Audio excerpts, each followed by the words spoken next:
Mas cadê aquele Bonanza F-33 Alpha maravilhoso que você falou que você ia contar a história? Papatango, Oscar Foxtrot, papá. Eu prometi que eu ia contar a história dessa máquina. E aqui, promessa é dívida.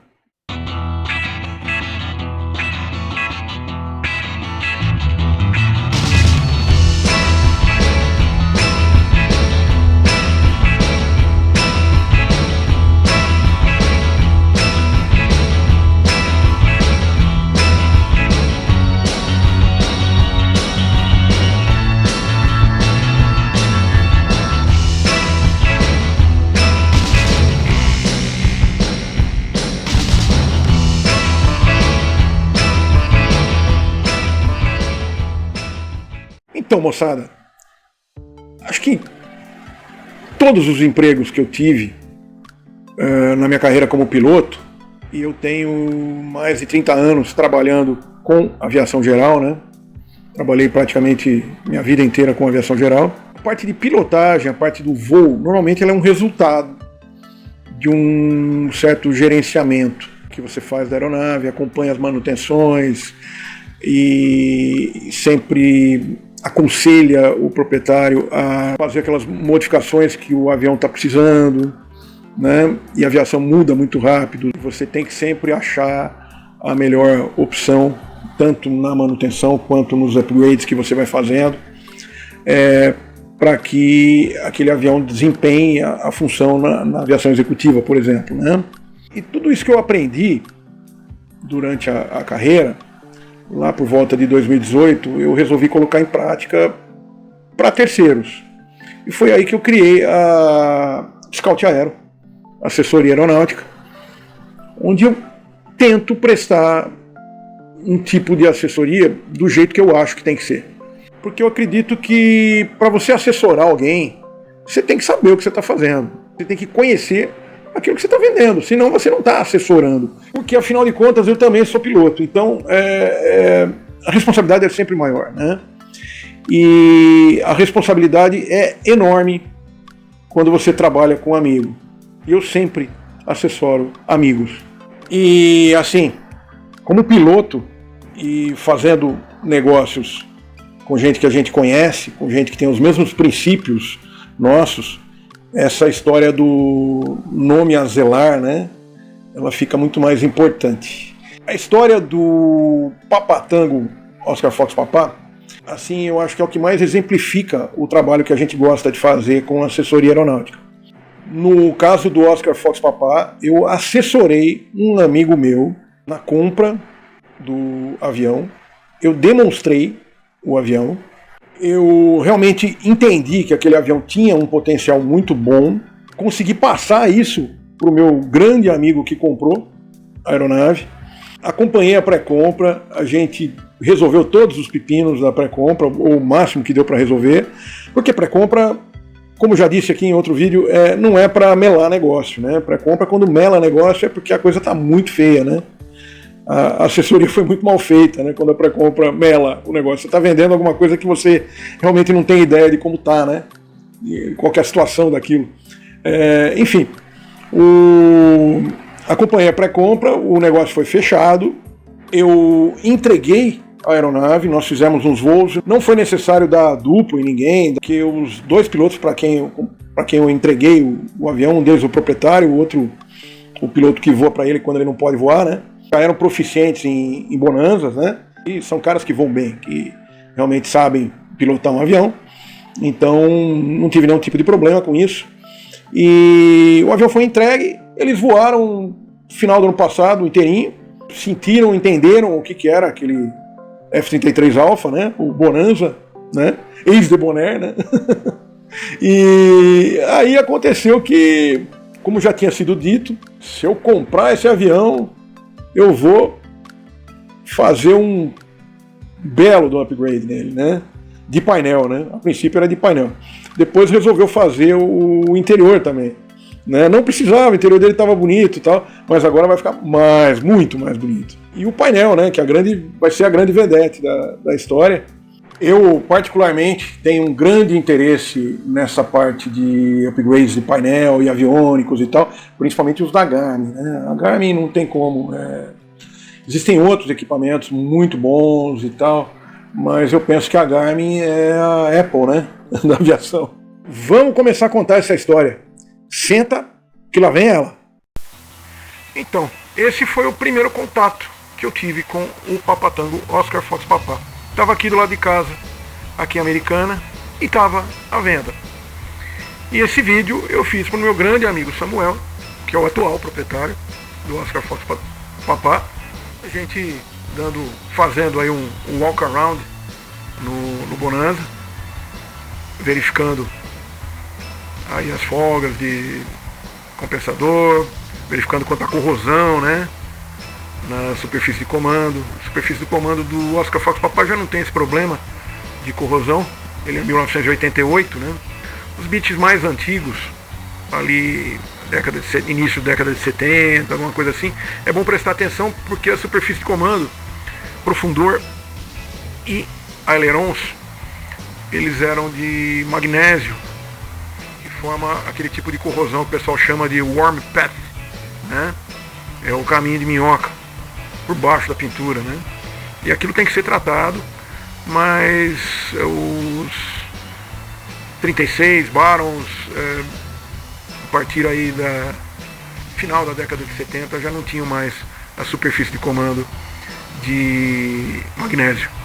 E aí a gente olhando aí o interior estava bonito, não tinha uma necessidade urgente de ser refeito, mas vai ser inteirinho mudado, com revestimento termoacústico e tudo mais. E aí a gente já pode ver a condição aí das janelas, né, do plexiglass. Dá para perceber ali que o PRC é novo, né, aquela vedação, que o material chama PRC, né, aquilo que veda as janelas, veda o para-brisa. Então tá em boas condições. E aí já na Axial, resolvemos levar para pré-compra lá na Axial, que é uma oficina que eu gosto muito. Tenho grandes amigos lá, uma oficina que eu curto bastante, eu me sinto em casa. E uma oficina isenta, no caso do Oscar Fox Papa, porque nunca mexeu no avião. E a gente deve levar sempre, se for fazer uma pré-compra, levar sempre numa oficina que seja isenta quanto a nunca ter trabalhado no avião, né? Para evitar qualquer contaminação de interesses, não é mesmo? Também a oficina da pré-compra deve ser sempre aquela oficina que é homologada para aquele tipo de avião. Muita gente não faz isso. Leva para pré-compras aí em centros de CTM, em oficinas que não são homologadas. Na verdade, uma oficina não homologada ela não pode nem abrir, nem desapertar um parafuso de um avião que ela não seja certificada para ele. Ah, Beto, você é muito certinho. Não, não sou eu que sou certinho. É a regra que diz isso. É a lei. A lei é certinha, não sou eu que sou certinho. Afinal de contas, uma pré-compra acaba sendo uma revisão. E nós estamos falando de aviões certificados. Para que revisões sejam feitas em aviões certificados, a oficina tem que ser também certificada. Isso é meio óbvio, né? E, mais uma vez, questão de responsabilidade e de jogar limpo, né? Como deve ser qualquer bom negócio. E aí, por último, mas não menos importante, vamos dar uma olhadinha no cone de cauda do Papatango Oscar Foxtrot Papa. Olha como ele tá bonitinho, tudo limpinho, zero corrosão, como se fosse novo. Tudo é sempre muito digno de atenção numa pré-compra, inclusive a medida de compressão dos cilindros do motor da aeronave. Como é que ela é feita? Olha ali, naquele manômetro da esquerda, a gente está vendo 80 libras, é a pressão que está sendo injetada para dentro do cilindro, cujo pistão é colocado no ponto morto alto. E aí a gente vê no manômetro da direita o quanto é que ele está segurando de pressão. Todas as compressões de cilindro, no caso do Oscar Fox Papa, ficaram acima de 60 libras, o que está muito bom para um avião que voou pouco até então, para um motor que está com 400 horas após revisão geral. E também, como é que a gente avalia, né, o que é uma compressão baixa? A gente não consegue avaliar isso sem fazer o exame boroscópico no interior dos cilindros. E ele é recomendado tanto pela Continental quanto pela Lycoming para para que se tenha uma indicação mais precisa do que é que está causando, por exemplo, uma compressão baixa. Portanto, não caiam no conto da compressão baixa. Ah, tem que fazer top porque a compressão está baixa.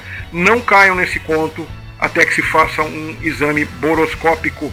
Cilindro ruim não é aquele que tem compressão baixa. Cilindro ruim é aquele que tem compressão baixa e está melado de óleo. Ou seja, a gente deve, sempre que possível, evitar de tirar cilindros do motor para fazer o tal do top overhaul. Se você tiver somente compressão baixa, não quer dizer que aquele cilindro está ruim. Agora, se você tiver consumo de óleo excessivo naquele motor, além do máximo previsto pelo fabricante, é bom ficar esperto, talvez um top overhaul resolva. E agora o negócio é com o CTM, Controle Técnico de Manutenção. Olha lá, sempre a gente tem que levantar o máximo da documentação do avião para que seja analisada pelo CTM. A Axial Aviation faz um trabalho muito bom de levantamento de documentação, forms, segue voos, registros de manutenção, e no final tudo isso é colocado num relatório junto com uma análise bem detalhada da ficha de controle de componentes, vencimentos, para que o comprador tenha uma informação bastante precisa de toda a história documental do avião, para que possam ser discutidos todos os detalhes, inclusive valores. O Oscar Fox Papá, tivemos um pouquinho de trabalho para encontrar alguns forms, alguns segue-voos, mas depois de um certo trabalho meio arqueológico, tudo foi encontrado e deu tudo certo. Pré-compra terminada, agora vem a parte mais legal, que é voar essa máquina linda e verificar se os parâmetros de performance da aeronave estão condizentes com aqueles que estão previstos naquelas tabelinhas de performance do POH, Pilot Operating Handbook. Eu vou mostrar para vocês como é que eu fiz isso.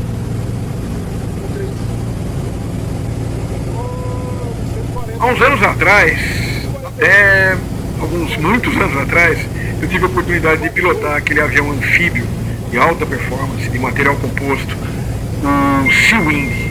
Eu não sei se vocês lembram dele, mas assim, eu não sabia voar o avião e eu acabei tendo um duplo com um grande comandante, um cara muito experiente, que se chamava Capitão Fred Thompson.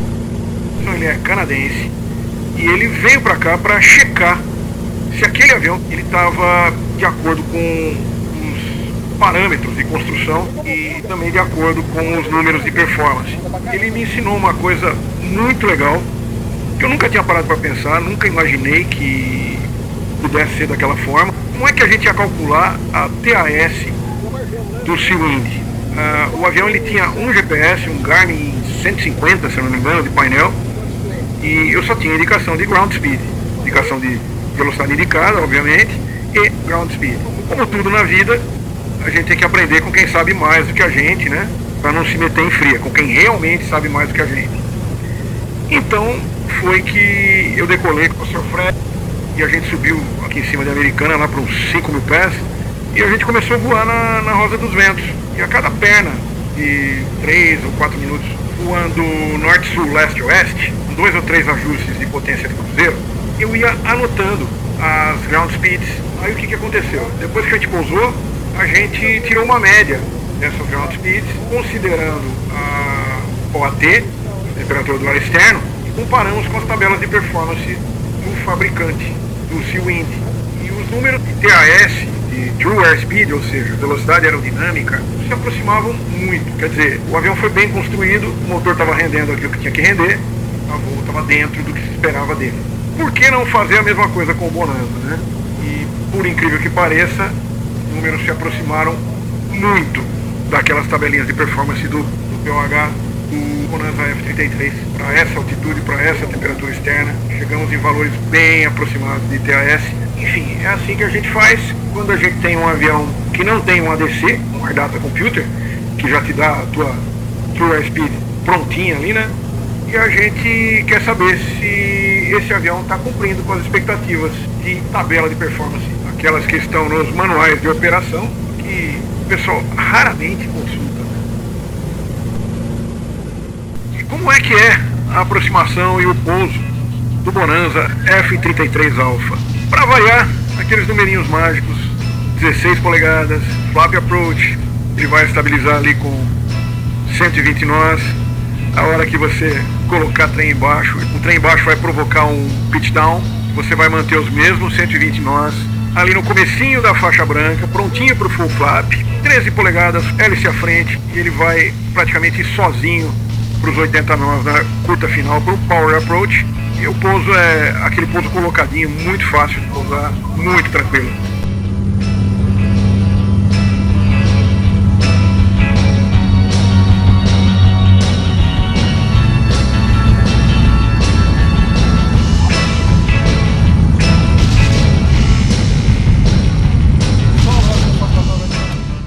Daí que a aquisição da aeronave foi concretizada, o negócio foi fechado. E o voo de entrega? E o upgrade de painel que você falou que você ia mostrar? E a reforma do interior, a tapeçaria? Moçada, para o vídeo não ficar muito longo, lá vão as cenas dos próximos capítulos.